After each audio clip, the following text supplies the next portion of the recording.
주님이 가르쳐 주신 주기도문을 오늘 본문으로 읽었습니다. 주기도문은 단순한 기도의 가르침이 아닙니다. 누가복음 11장 1절과 2절에 따르면 제자 중 하나가 예수님께 나와서 세례 요한이 제자들에게 기도를 가르친 것과 같이 우리에게도 가르쳐 달라고 요청하였고, 예수님은 이 요청을 받아들여서 주기도문을 가르쳐 주셨다 기록했습니다.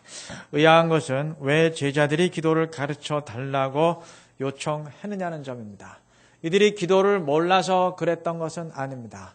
이들도 유대인인 이상 유대인들이 매일 3번씩 낭송하는 기도문들을 잘 알고 있었습니다. 구약의 시편 역시 그들이 따라했던 기도문이었고, 그 외에도 매일 낭송하던 기도문들이 있었습니다. 그럼에도 이들이 따로 기도를 요청한 이유가 무엇일까요? 누가복음 11장 1절의 증언처럼 이들이 요청했던 것은 세례 요한이 제자들에게 가르쳤던 것과 같은 그러한 기도문을 달라는 것이었습니다. 무슨 말인가 좀 의아하실 텐데, 당시의 모든 단체들은 자신들이 추구하는 이상을 담은 기도문을 지니고 있었습니다. 말하자면 일종의 행동 강령이나 사명 선언문입니다.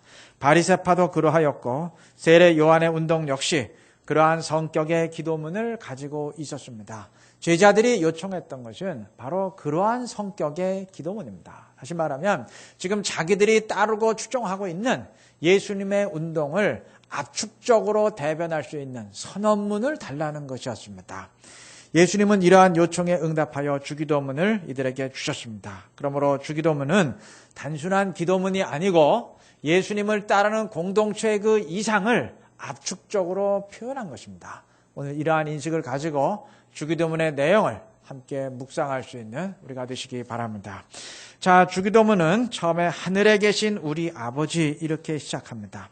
여기 하늘에 계신이라고 했습니다. 하늘을 보라는 말입니다. 골로새서 3장 1절과 2절 말씀처럼 위의 것을 사모하고 위의 것을 찾으란 말입니다. 오늘 우리가 불렀던 찬송처럼 눈을 들어 주님을 바라보라는 말입니다. 물론 이 말이 땅의 것을 다 무시하라는 말은 아닙니다. 그리스도인들도 세상을 사는 이상 이 땅의 것들을 필요로 할 수밖에 없습니다. 단 집착해서는 안 될 것입니다. 마태복음 6장 33절에서 주님은 먼저 그의 나라와 그의 의를 구하라. 그리하면 이 모든 것을 너희에게 더하시리라 말씀하셨습니다. 먼저 주님의 나라를 구하라는 것은 전망을 높이라는 말입니다. 보다 높은 곳을 바라보라는 말입니다. 그러면 높은 곳에서는 아래 것도 보입니다. 바로 그것이 신앙입니다. 신앙이란 하늘의 관점에서 이 땅을 보는 것입니다. 하늘나라의 가치관을 가지고 이 땅의 세상을 살아가는 겁니다. 그러한 사람들은 세상의 것에 얽매이지 않습니다. 예를 들어서 1000억 정도의 돈이 자신에게 주어졌음을 발견한 사람이 더 이상 10억의 문제 짓눌려 있겠습니까?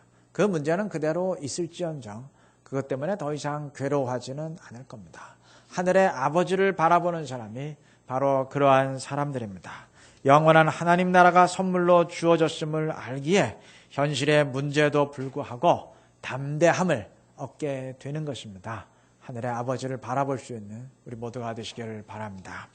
다음에 주기도문은 우리 아버지라고 했습니다. 한국 사람들은 이 말을 이해하는데 상당한 약점이 있어요.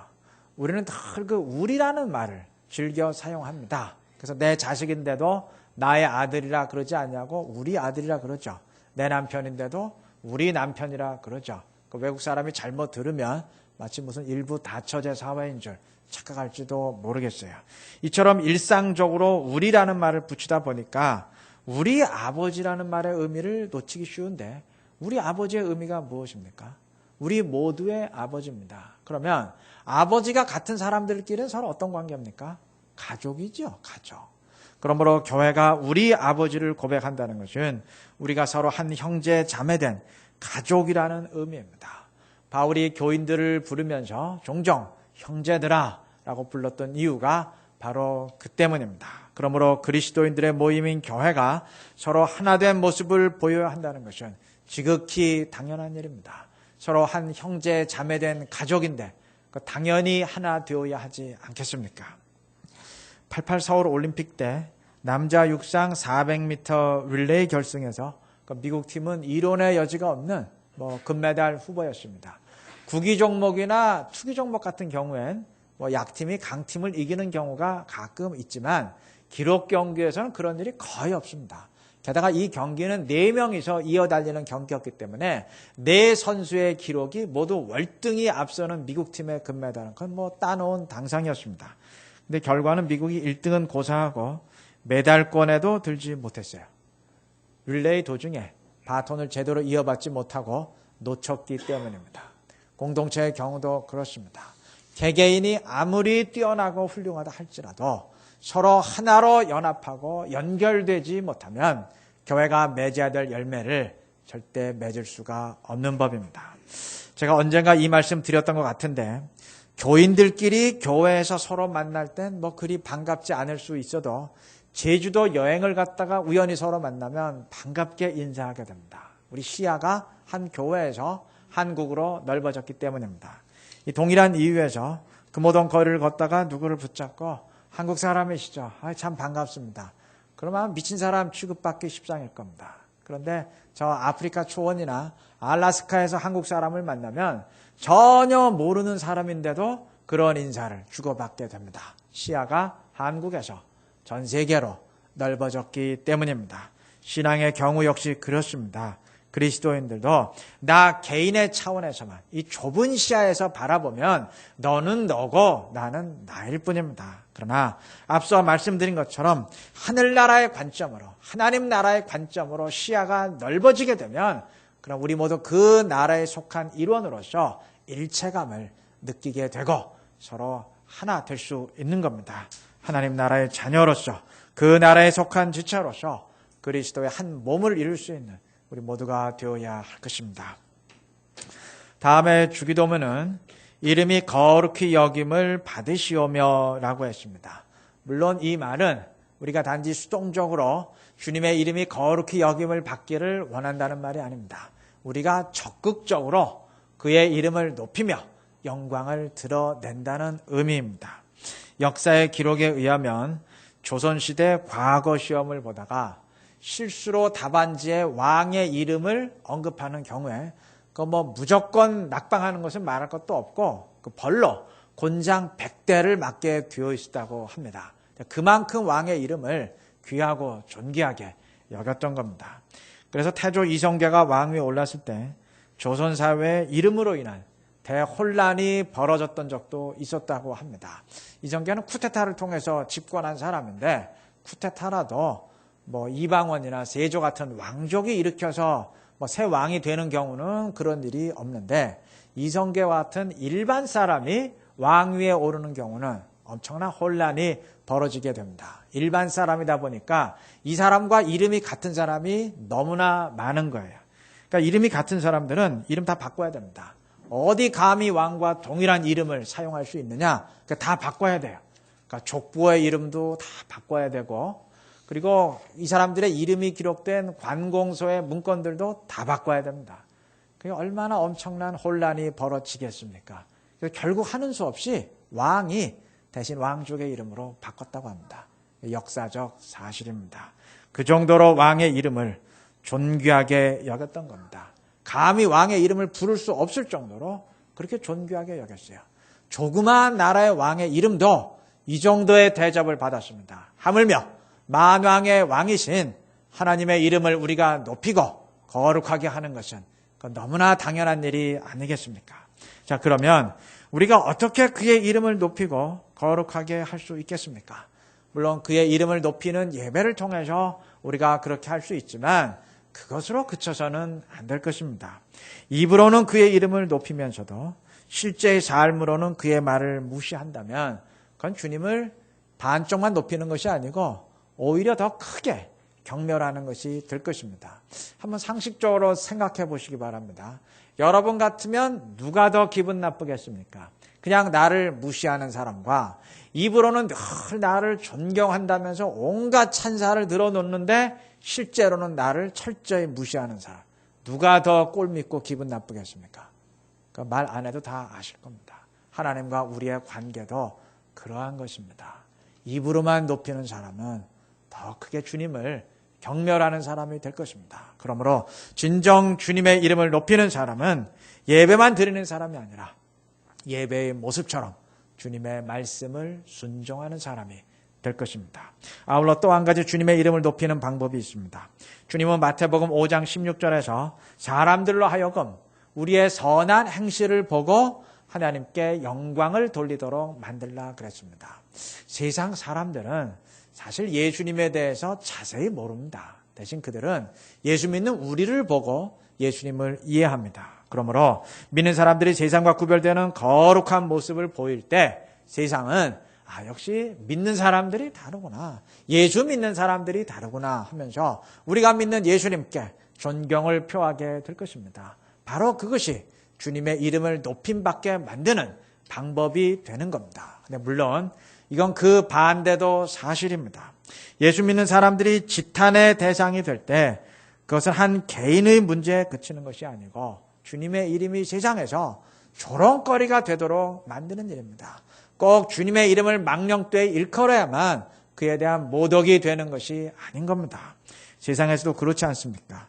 자식이 패역한 짓을 벌이면 그 부모의 이름에 먹칠하는 거 아니겠습니까? 하나님의 자녀인 우리가 세상에 지탄받을 만한 일을 벌이면 하나님의 이름에 먹칠하게 되는 겁니다. 이를 명심하시고 주님의 이름을 거룩하게 할 수 있는 우리 모두가 되시기를 바랍니다. 다음에 주님은 나라가 임하옵시며 뜻이 하늘에서 이루어진 것 같이 땅에서도 이루어지이다 라고 기도할 것을 명하셨습니다.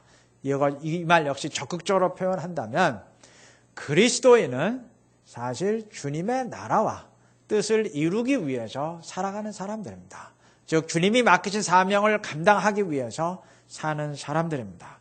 그러므로 그리스도인들에겐 주님의 뜻과 그의 나라에 대한 인식이 당연히 있어야 됩니다. 인식이 있어야 주의 나라를 이루고 그의 뜻을 이룰 거 아니겠습니까? 여러분 책과 잡지의 차이가 뭔가요? 책이 읽는 것이라면 잡지는 보는 겁니다. 보는 것이 눈에 보이는 것만을 그대로 받아들이는 것이라면 읽는 것은 눈에 보이지 않는 것까지 인식하고 생각할 줄 아는 능력입니다. 그리스도인들은 이 땅의 현실을 단지 보는 사람들이 아니고 읽는 사람들입니다. 눈에 보이는 현실만을 그대로 받아들이는 사람들이 아니고 그 현실 가운데 주님의 나라와 뜻이 어떻게 지금 이루어져 가고 있는지를 인식하고 읽어내는 사람들이기 때문입니다. 물론 그의 나라와 뜻이라고 하니까 상당히 거창하게 들릴 수도 있습니다. 나 한 사람이 주님의 거대한 계획과 무슨 상관이 있겠느냐 그런 마음이 들 수도 있어요. 그러나 그렇게 생각할 일이 아닙니다. 어떤 사람의 시에 이런 구절이 있습니다. 마당을 쓸었습니다. 지구 한 모퉁이가 깨끗해졌습니다. 꽃 한 송이 피었습니다. 지구 한 모퉁이가 아름다워졌습니다. 무슨 의미인지 아시겠죠? 영적으로도 우리에게 이러한 의식이 필요한 것입니다. 마당을 쓰는 것이 지구 한 모퉁이를 깨끗하게 하는 것이듯이 나 한 사람의 작은 순종이 주님의 거대한 계획의 일부를 이룬다는 의식을 지녀야 될 것입니다. 그런데 이것은 그 반대도 역시 사실입니다. 내가 감당해야 하는 일이 또 우리 교회가 감당해야 하는 일이 마치 넓은 바다의 물 한 방울에 지나지 않는다 할지라도 내가 그 일을 감당하지 않으면 우리가 그 일을 감당하지 않으면 그 주님의 계획에 그 한 방울만큼 모자라게 될 것입니다. 그리스도인으로서 주님의 나라와 뜻을 이루어갈 수 있는 우리 모두가 되시기를 바랍니다. 다음에 주님은 일용할 양식을 주시옵고 라고 기도하라고 명하셨습니다. 이것은 이스라엘 백성이 광야에서 만나를 거둔 사건을 상기시키면서 주시는 말씀입니다. 출애굽기 16장의 증언에 따르면 이스라엘이 광야에서 만나를 거둘 때 하루 먹기에 적합한 한 오멜씩을 거두게 되어 있었습니다. 만약 그것을 초과해서 거두면 다음날 썩어버려서 먹을 수가 없었습니다. 무슨 의미였을까요? 매일매일 하나님을 의지하는 믿음을 지니라는 겁니다. 만나가 쌀이나 보리 같은 곡식처럼 보관이나 축적이 가능하다면 그걸 의지할 수 있겠죠. 충분히 쌓아놓고 이제 몇 년 동안은 먹고 살 수 있다. 자부할 수 있을 겁니다. 그러나 하나님은 만나의 보관 자체가 불가능하도록 만들어 버렸습니다. 매일매일 주님을 의지하라는 의미입니다. 일용할 양식을 위해서 기도하라는 의미가 바로 이것입니다. 주님을 전적으로 의지하면서 매일의 은혜를, 오늘의 은혜를 또한 간구하라는 말입니다. 우리가 매일의 은혜를 간구하면 주님이 늘 새로운 은혜로 채워주실 것입니다. 다음에 주님은 우리에게 죄 지은 자를 사하여 준 것 같이 우리 죄를 사하여 주시옵고 라고 기도할 것을 명하셨습니다. 죄 사함의 전제 조건은 용서입니다. 영원한 문제를 해결받았으니 현실의 지엽적인 문제 정도는 용서할 수 있어야 될 것 아니겠습니까? 만약 그렇지 못하다면 그것은 아직 은혜에 대한 인식이 부족하다는 의미가 될 것입니다. 주님이 용서를 강조한 이유가 그 때문입니다. 이것이 단지 인격의 문제가 아니고 은혜에 대한 깨달음의 문제이기 때문입니다. 어느 책에 실린 이야기입니다. 두 친구가 사막을 여행하다가 서로 다투게 되었습니다. 한 친구가 화를 참지 못하고 다른 친구의 뺨을 때렸습니다. 이 뺨을 맞은 친구는 기분이 나빴지만 아무 말도 하지 아니하고 모래 위에 이렇게 썼습니다. 오늘 나의 가장 친한 친구가 내 뺨을 때렸다. 이들은 오아시스가 나올 때까지 아무 말 없이 걸었습니다. 마침내 오아시스에 도착한 그들은 그 샘에 뛰어들었는데 그만 뺨을 맞은 친구가 물에 빠지고 말았습니다. 그때 뺨을 때린 친구가 그 친구를 구해 주었습니다. 그 친구는 물에서 빠져나오자 이번에도 아무 말 없이 돌 위에다 이렇게 썼습니다. 오늘 나의 가장 친한 친구가 내 생명을 구해 주었다. 옆에 친구가 의아해서 물었습니다. 왜 내가 너를 때렸을 때는 모래에다 적었는데 너를 구했을 때는 돌 위에다 적었지? 친구가 미소를 띄우며 대답합니다. 누군가 나에게 잘못을 했을 때는 그 사실을 모래 위에 적어야 돼. 바람이 불어와서 깨끗이 지워버릴 수 있도록. 하지만 누군가 나에게 좋은 일을 베풀었을 때는 돌 위에 적어야 돼. 그래야 영원토록 지워지지 않을 테니까. 무슨 말씀인지 다 이해하실 겁니다. 은혜는 돌에다 새기고 원수는 물에다 새긴다는 말이 곧 그 말 아니겠습니까? 그런데 문제는 우리가 꼭 반대로 할 때가 많다는 겁니다. 그러니까 은혜는 물 위에 새기니 늘 잊어버리게 되어서 감사하지 못하고 반대로 원수는 돌 위에 새겨서 두고 기억하기에 용서하지 못하는 것 아니겠습니까? 감사와 용서는 함께 가는 겁니다. 은혜를 깨달을수록 감사하게 되고 그러할수록 용서하게 되는 겁니다. 매일의 은혜를 깨닫고 감사와 용서에 지금보다 더욱더 익숙해질 수 있는 모두가 되시기를 바랍니다. 말씀을 맺겠습니다. 우루과이에 있는 어느 교회의 벽에 이런 글이 적혀 있다고 합니다. 하늘에 계신이라고 하지 말라. 세상 일에만 빠져 있으면서. 우리라고 하지 말라. 너 혼자만 생각하며 살아가면서. 이름이 거룩히 여김을 받으시오며 라고 하지 말라. 자기 이름만 빛내기 위해서 안간힘을 쓰면서. 저희에게 잘못한 일을 저희가 용서하오니 저희 죄를 용서하시고 라고 하지 말라. 누구에겐가 아직도 앙심을 품고 있으면서 이 안은 다 생략하겠습니다. 상대적 독립이라는 말이 있습니다. 회사 동료를 대할 때는 아주 민주적인 사람이 여성 문제에 관해서는 아주 지극히 봉건적인 자세를 취하고 또 실험실에서 실험할 때는 아주 과학적인 사람이 실험실 밖을 나오면 비과학적인 생각과 행동을 하는 것처럼 같은 사람인데도 그 상황에 따라서 철저하게 다른 철저하게 독립적인 것을 말합니다. 문제는 신앙생활의 경우도 이렇게 될 때가 많다는 겁니다.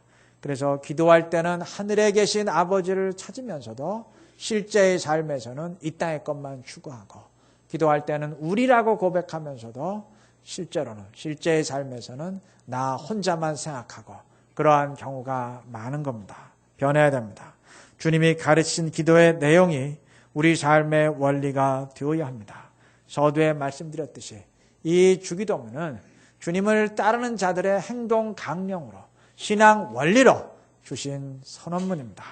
그러므로 우리가 이 기도대로 살 때 진정 주님을 따르는 제자가 되고 주님이 원하시는 교회를 이루게 될 것입니다.